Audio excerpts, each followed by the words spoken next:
Hello and welcome to The Road to Autonomy. I'm your host, Grayson Brulte. The Road to Autonomy is brought to you in part by Stantec Generation AV. Stantec Generation AV combines some of the most experienced AV experts in the industry with the resources of a global engineering firm. Stantec Generation AV provides education, consulting, assessment, and guidance to any industry interested in autonomous vehicles. Learn more at stantec.com. Hello and welcome to The Road to Autonomy. I'm your host, Grayson Brulte. On today's episode, we're absolutely honored to welcome back Russ Mitchell from the LA Times. Welcome back, Russ. Hey, good to be here, as always. This is 4 times. This is awesome. My God. You're the leading guest. This is fantastic. Every time you're on, we have fascinating conversations. We talk about all sorts of different things as it relates to mobility. And today I really want to zoom in on electrification. You've done a really good job in the LA Times covering electrification, covering charger anxiety, which we'll get into in a minute. But on Tuesday, November 8th, voters in California are going to vote on Prop 30. It's going to raise taxes on California residents with annual income over $2 million by 1.75% to a state income tax of 15.05%. 80% of those funds will be used to subsidize electric vehicles and charging stations, and 20% for wildfire suppression and prevention. You're on the ground in California. You have a really good pulse. You work for a world-renowned paper that does, I'm going to call it Tier 1 Grade A reporting. How are the voters currently leaning on the Prop 30 issue? Well, the polls show that they're leaning in favor. The $2 million threshold probably is making people think that it's not on their back. So when I was a kid, a long, long time ago, there was a senator from Illinois where I grew up named Everett Dirksen. And during one of the tax debates, people were trying to shift around where the taxes would be applied. And his famous phrase was, "Don't tax you, don't tax me, tax that fellow behind the tree." So people that make $2 million or more in California in income every year are the ones behind the tree. So I don't want to minimize the idea that people in California care about the environment and they see this as a strike for the environment. So that's, I'm sure, their main motivation. But the fact that they won't have to pay for it probably makes it a lot easier to vote yes. It's going to hurt a lot of small businesses that are LLCs because they're pass-through income, and it's going to show up on their personal tax returns. And then I want to point out Lyft, the ride-sharing service, contributed $45 million to the Yes on Prop 30 campaign. By far the largest donor to the campaign. Why is Lyft putting so much money into Prop 30? Well, the state is requiring the ride-hailing companies to, over the years, shift to an almost all-electric fleet. As everybody knows, the drivers who aren't employees but contractors buy those cars. So they want to make it easier for their drivers to be able to buy an EV and be able to use the EV. But Uber's been silent. Uber hasn't put in $1 into Prop 30. Yeah, and I talked to Uber about that. They sent me the usual anodyne corporate response saying they want to be team players on the environment. They didn't really go into great detail. They talked a little bit about how much they'll spend on the environment. All that can be done is speculation, but my informed speculation would be Uber has better access to capital than Lyft does. So if times get shaky and Lyft gets shaky and they can't get enough drivers because they don't have enough EVs, that helps Uber. And the less competition there is, the more Uber will have cash to maybe subsidize the EV owners by themselves. Also, the executives at Uber make more than $2 million a year. So, they're looking at their own, I'm sure they're looking at their own bank accounts and their wealth accumulation and making calculations, and that may well be part of their decision making. Uber has better access to the capital markets. They have the Uber Freight business, which is going from $7.4 billion to $9.2 billion in revenue. They have the Eats business, which is growing. And then on the other side, you have Governor Newsom, governor of the state of California. He's very publicly come out against Prop 30. When I say publicly, he's doing mailers. He's doing video ads on TV and on YouTube. And in essence, Governor Newsom's bucking his own party on this. He is a staunch environmentalist, which has been well documented. He's questioning why Lyft is bankrolling the measure. Why is that? Well, the Lyft is bankrolling the measure because it will help Lyft. And I think the leadership at Lyft from everything I've read, really is concerned about greenhouse gases and such. So there's that. But it definitely helps them. The thing is that Newsom is explaining his opposition by painting it very visibly as a corporate preference, corporate domination. Well, if you looked at all of the corporations that Newsom and the Democrats and Republicans in the state have helped, corporation footprints are over everything. You look at so many propositions out there that have corporation money involved. I mean, it's a fact of life that has to either be dealt with or not dealt with. But he's not talking about the fact that people think he's going to run for president. He's not answering questions about where his money might come from and whether it's people who make $2 million a year or more might want to donate to his presidential campaign. Those are speculations, of course, but I think anybody out there would agree that those are the kind of questions that they wish the governor would respond to. You should respond. You're an accredited news agency, and you should respond to those questions to yourself or to a colleague of yours at the LA Times, because it's all signs point and all the groundwork's being put for a 2024 presidential campaign. He's clearly thinking about it if President Biden opts not to run, and perhaps Governor Newsom challenges him in a Democratic primary. He clearly has his ambitions set on D.C., and he's using the tagline in California, "Don't be fooled." Well, you're telling people not to be fooled by Lyft. Well, not be fooled that you're trying to run for the White House. You're kind of using a slogan that can go on either side of the aisle there. We talk about the electrification, the campaign with the Prop 30 where the drivers have to go all electric. I want to add some clarity for our listeners to that. It's 90% of miles logged by Uber and Lyft drivers have to be electric by 2030.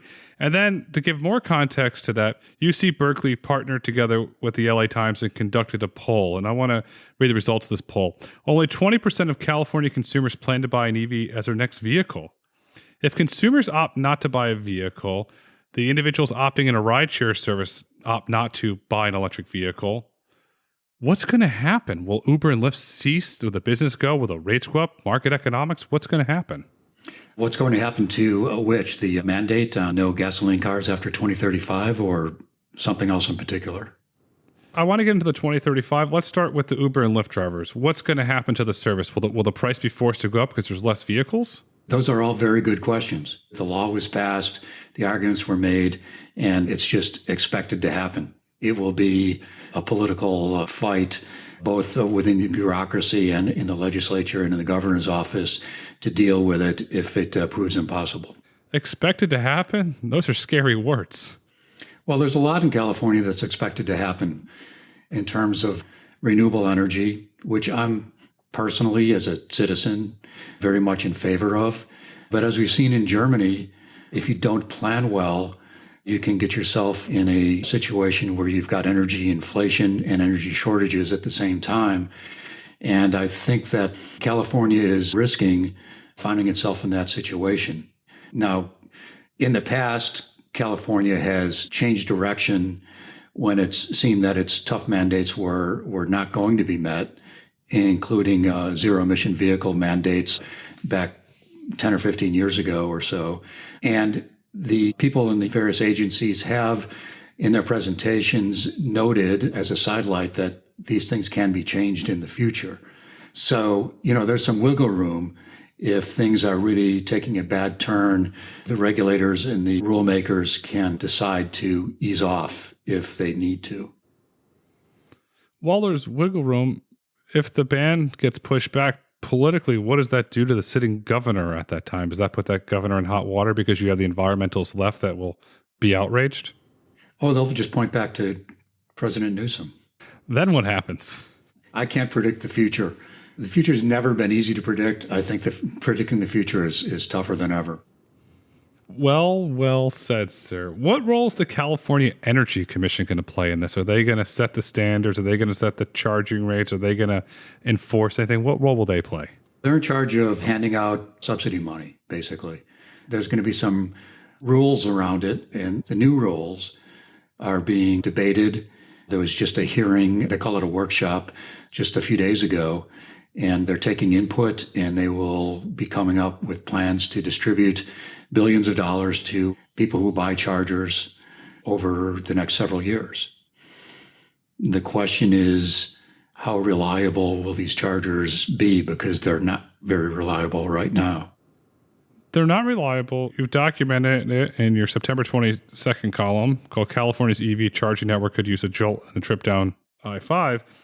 Will reliability be mandated by the California Energy Commission if, let's say, the city of Bakersfield or the subsidy going to the local cafe, will there be mandates in there as the companies that are buying it for reliability? Well, there's state money and there's federal money. In California, most of the money is coming from the state, but they're getting a pretty rich dollop from the two major infrastructure bills that were passed under the Biden administration. So they will literally have billions of dollars to spend. The federal government, for its share, which is something like $350 million for California, requires 97% uptime reliability, which sounds really good. But some of the discussion at the recent Energy Commission meeting was, how do you determine 97% reliability?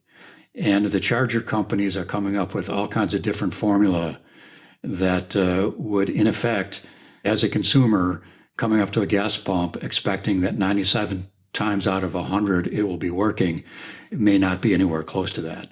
Those rules are being worked on. There's also apparently no real enforcement mechanism.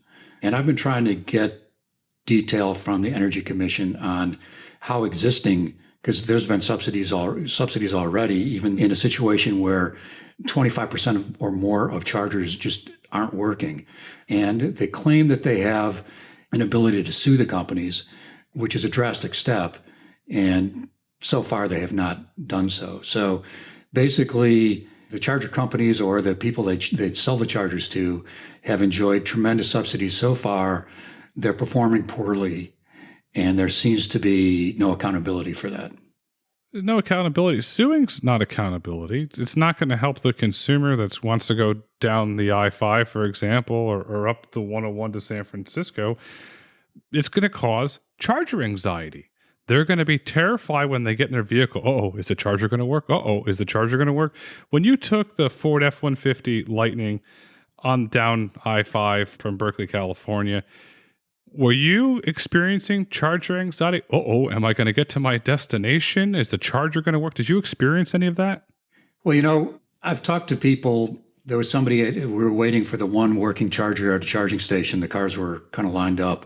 They're actually parked in different spots because there wasn't enough room to line up.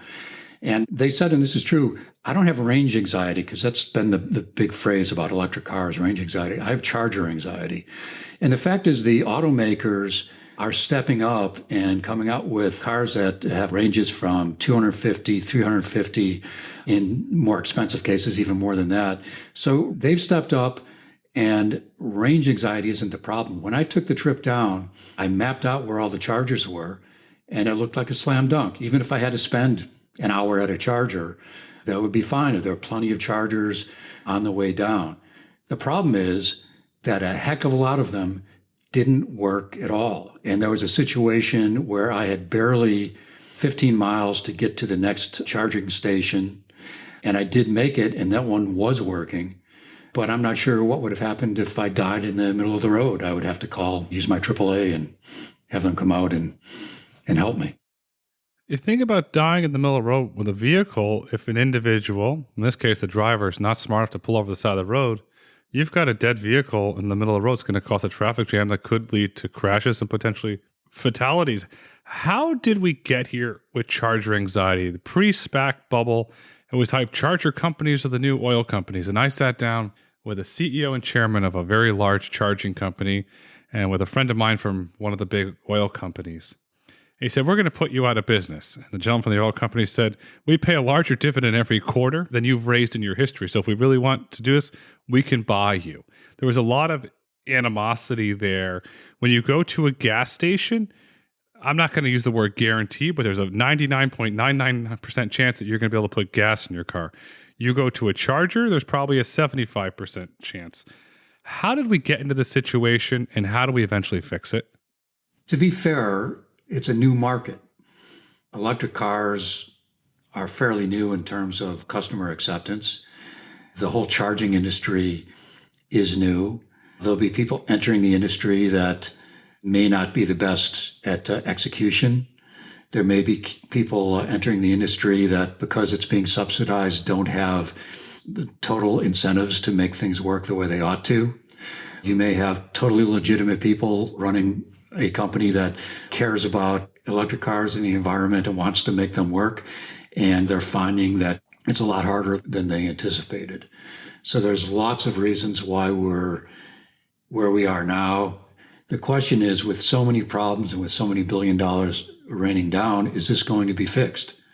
And that is really an open question. And the entire viability of the EV market is going to depend on the public charging situation and whether they can get it fixed. I should say we're talking about public chargers here.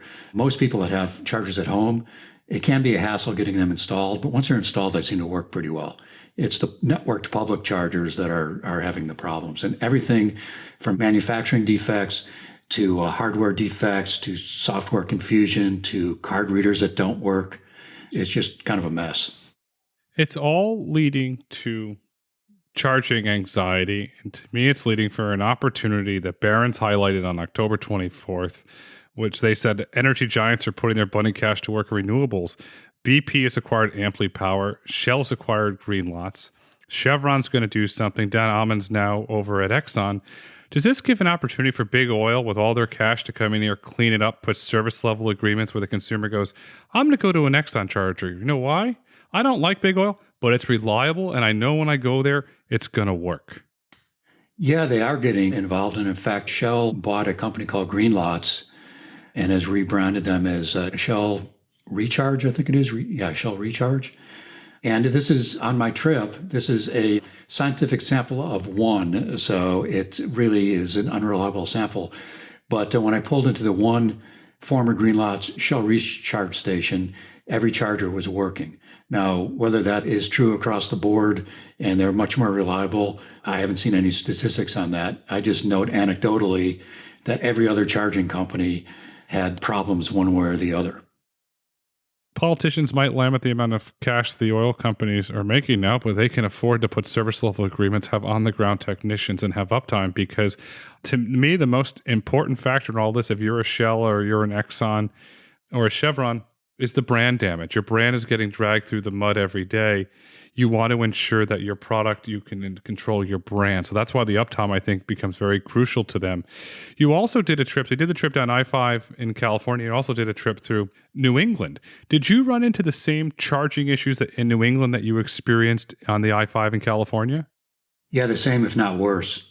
I was in a Hyundai Nero electric car, excellent car, plenty of mileage. We were driving from Boston to, my daughter is going to she's taking a semester to go to a high school in Vermont for one semester, working on a farm and studying there. So we went to visit her. There were 4 Electrify America kiosks advertised in Manchester, New Hampshire. We pulled in. All 4 were dead. The screens were working on 2. The screens weren't even working. They were completely dead on the 2 others. That's all there were there, and they were all dead. I called the customer service. They couldn't figure out, they couldn't say why they were dead. So we had enough mileage to get to the next Electrify America station with 4 kiosks. This was in, I think, Lebanon, New Hampshire. And there were 4 kiosks there. Only 1 was working. There was, I wouldn't say a line of cars. There were people parked over waiting for their turn to use the one. People were calling in, and they actually rebooted all 4 stations, and one of the non-working stations came back on, but still there were 2 working and 2 not working that entire time. So the trip took hours longer than we expected. And, it wasn't just Electrify America. ChargePoint, they advertise all these public chargers, but most of them are 6 kilowatt chargers, which basically we plugged in. We were in Massachusetts, Western Massachusetts, and we plugged in, and it said that it would take 17 hours to fill the car. So when you look at a charging map, they don't make it real clear because they use these technical terms like J with 4 numerals against it, but that means it's in effect, a trickle charger. Those are all over the place. ChargePoint has put those all over the place. They tend to work, actually, but it takes hours and hours and hours to get anything in your car. My encounters with ChargePoint, both on I-5 and on the New England trip, very unreliable. Sometimes they worked. Sometimes their work is not good enough. 17 hours to charge is not good enough. If we want consumers to embrace low carbon, move to electric vehicles, we have to have 100% uptime on charging. Repeat, 100% uptime on charging. You cover Tesla a lot. How is the Tesla charging reliability? Are they pretty reliable as compared to their competitors? Well, Tesla, and as you know, as we've talked in this program before, Tesla faces a lot of issues, including the quality of their cars, and the customer service aspects are pretty abysmal. But I have to say, on the charger side, Tesla is far away superior to anything else that's out there in terms of public charging. There are two main reasons. One is that they are an integrated company, so they can't point fingers at other players in the game. They don't sell their charger and put the responsibility on a retailer. They take charge of their own stations. There's another company, by the way, which in New England, I haven't seen these in California yet, but it's called Flo, F-L-O. It's a Canadian company in New England, which is also vertically integrated. And I found that the Flo chargers were very reliable. There weren't too many of them, but they were reliable. And if I saw that there was a Flo charger around, that's the one I would go to because I had more confidence that it would work. They're also vertically integrated. The second thing is it's unclear how to make money if you're not being subsidized. And Elon Musk, he's drawn his fair share of subsidies, but in terms of chargers, he's subsidized by the crazy equity investors who have made this, this $1 trillion market value company. He had plenty of cash to lay these out, didn't have to make money on them. He could pay for this wide network out of that equity. So that's another reason that I think Tesla chargers, public charging, is a lot more reliable. From the Tesla standpoint, the supercharge network, in my opinion, just gives Tesla a competitive advantage for your consumer that's looking to buy an electric vehicle because they know the majority that those chargers are going to work. Ford is very bullish on their electrification feature on their earnings call. Mr. Farley talked very bullish about it. Why did Ford not, or another large OEM for that matter, say, okay, we're going to vertically integrate, we're going to put Ford-approved chargers throughout the United States, so the individual of the new Mach-E or the F-150 Lightning knows they can charge. I know they have their Charge Angels program, but they're relying on third-party public chargers. Nothing has the Ford Blue Seal of approval. Well, I shouldn't say nothing. You shouldn't say nothing because there are manufacturers, including Ford, Hyundai, and others that are installing chargers at their dealerships. So if you own a Ford and you go to a participating, that's the key, Ford dealership, you'll be able to charge your car there, and there are a lot of dealerships around. So they do have that. But I get back to the equity argument. All the other car companies are valued with some reasonable expectation of future cash flow. And Tesla is a meme stock company where a lot of people are buying in based on all kinds of full self-driving, driverless car, robotaxi, million robotaxis, all these exaggerations or even lies in some cases that make them believe the cash flow is going to be a lot more than it's likely to be. The regular car companies, the existing traditional car companies, their stock is based on more traditional cash flow values, so they don't have the access to the equity to be able to build out a charging network that probably would be a money loser. I want to give you a historical example here. A well-known California company called Visa. It's everywhere you want to be. There's Visa. It was spun out of Bank of America and became Visa is an independent company. Do we perhaps see the OEMs get together in a cooperative, buy a bunch of these charging companies, develop their own, and operate as a co-op for that the vehicles of interoperability, and then the large OEMs come together and say, okay, we are going to guarantee a service up level. These are going to be controlled by this, very similar to Visa. When you go to get a coffee, you know your Visa card's going to work, or if you go to pay for your gas, your Visa card's going to work. Does some model like that eventually come out in the future, perhaps? I could imagine several different models coming up. I know the OEMs have to be pressuring the charger companies to up their act because it's really going to affect the future sales of electric vehicles. Publicly, the car companies aren't going to criticize this because it's bad publicity. In some cases, when I talk to auto executives on the side, they'll tell me that they are quite concerned about reliability levels, but still they won't tell me what they're doing about it. I have no clue what their approach is to the charger companies. But they do know that if this isn't fixed, it's going to severely affect their ability to sell electric cars. Broken chargers cause brand damage for the OEMs. They're mostly going to blame Ford and VW. They're not necessarily going to blame ChargePoint, which raises the question, we're seeing consolidation happen in the autonomous vehicle space. We've seen it happen in the micromobility space. When is consolidation coming to EV charging? It depends on, well, I'm not against subsidies. I'm not for subsidies. I'm neutral on subsidies. I think anybody who looks at subsidies would see that in some cases they work very well in terms of moving a market forward. In some cases, it's just kind of a consumer ripoff or a taxpayer ripoff. Often it's a mix of the two. But the fact is, if these companies are being subsidized, they're going to, even if they're not good companies, they're going to stay in business longer. So you don't get the kind of harsh capitalistic forces at play that would force a consolidation. I should say on the brand image issue, which is big, it's not just OEM, Ford, Hyundai brand, although there is that. It's a whole brand image of electric vehicles. And the state of California, as they put together their plans for charging and charging reliability, they need to keep, I think, this is an opinion, but they need to keep foremost in mind that if they want to meet the no gasoline cars requirement by 2035, they need to make sure that the idea of electric vehicles isn't destroyed, that brand isn't destroyed by a poorly performing public charging network.